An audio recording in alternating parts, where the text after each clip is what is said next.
Hi everyone, welcome to another episode of Get Some. I am your sommelier Danielle Lindau with 5 to Wine Time, and today is our third installment of Get Some Port. Our first two wines in our previous week's episodes were all about wines, and more specifically port from Portugal. This final one in our flight is from Australia. That's right, you can make port anywhere in the world as long as you follow the traditions of using the proper grape varietals and labeling it whether it is ruby or tawny or a vintage. This one is a classic tawny port. It's not showing an age range, unlike our second wine in the flight, which was that 10-year tawny port. So our third and final wine of this flight is coming from Australia, actually. It's called Whiskers Blake. It is a classic tawny port, which means it is aged in smaller barrels to get that oxidized and that beautiful golden brown color, but it doesn't have an age range like our one from Quinta de Noval from last week's. If you haven't checked it out, link is in the description. But this is still a tawny port, so you're getting beautiful oxidation, and this one is actually an average year of aging of 8 years. So let's get right into it. It is made to be enjoyed quite young, easygoing twist off cap.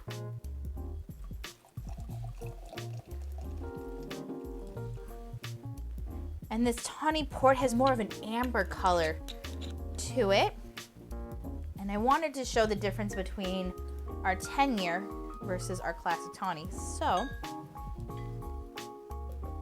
as you can see, the 10-year tawny port has a little bit darker color, more rich color. Again, this is an average age of 10 years. So older barrels, younger barrels blended together make kind of a more opaque, darker brown golden color, while the Hardy's is a 8-year average age tawny port. So you have a little bit lighter color, more of an amber hue to it, and going into more of a yellow rim. But on the note, I'm getting those beautiful caramelized fig notes, a little bit of apricot, some tea. It's kind of like bergamot tea notes to it. It's still very lively on the nose. It is 18% alcohol, and I can kind of start already smelling the warmth. Getting almost that tea smell of almost like bergamot tea, caramely notes of sweet caramels, kind of like Werther's candies. And bruised golden apples, starting to kind of go past their prime, but perfect for an apple pie.